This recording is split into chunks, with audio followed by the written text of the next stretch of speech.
নমস্কার, কেমন আছেন সবাই? আমি বৈশাখী। আজকে আমার একটা নতুন রান্না নিয়ে এসেছি। এটা কলকাতার খুব ফেমাস রান্না।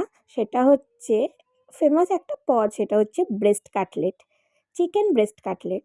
তার জন্য আমি চিকেনের ব্রেস্টটাকে স্লাইস করে কেটে নিয়েছিলাম।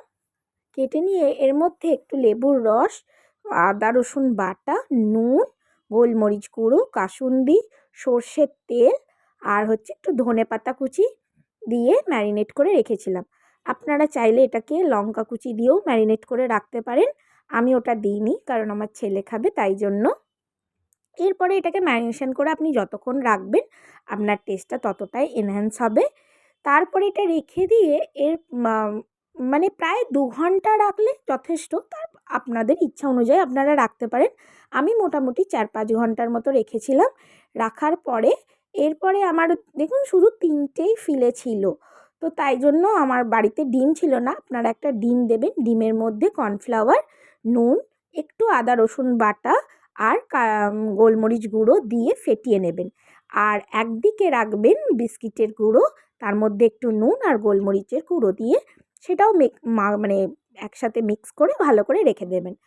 এরপরে ওই একবার কর্নফ্লাওয়ারের কোটের মধ্যে ওটা ডুবিয়ে তারপর বিস্কিট গুঁড়ো দিয়ে আপনারা যদি কোট করে নেন, তারপরে ভালো করে ওটা একটু আমি বলব বিস্কিটের গুঁড়োর মধ্যেই ওই মানে পিসগুলোকে ফিলেগুলোকে আপনি রেখে দিলে যতক্ষণ রাখবেন ওটা মানে জলটা অ্যাবজর্ব করে নেবে। ওর চিকেনের ভেতর থেকে যদি কোনো রকমের জল ছাড়ে সেটা অ্যাবজর্ব করে নেবে।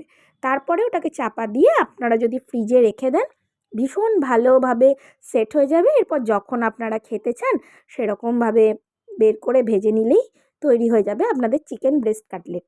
দেখুন আমি ওই রকমভাবেই করে একদম ওই সেট করে বিস্কিটের গুঁড়োর মধ্যে রেখেই আমি প্রায় ৫ থেকে ৭ ঘন্টা রেখে দিয়েছিলাম। আমি রাত্রির বেলায় আবার ভেজেছিলাম। খেতে ভীষণ ভালো হয়েছিল।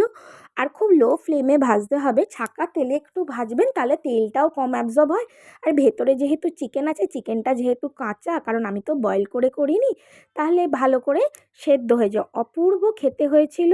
ওপরটা পুরো ক্রাঞ্চি কোটিং ছিল আর ভেতরটা পুরো জুসি ছিল। যেহেতু লেবুর রস দেওয়া হয়েছিল, একটু ভিনিগারও দিয়েছিলাম, তাই জন্য ভেতরের চিকেনটা ভীষণ সফট হয়েছিল। কোনো রকমের যে ব্রেস্ট পিস বলে যে ছিবড়ে সেই ব্যাপারটা ছিল না।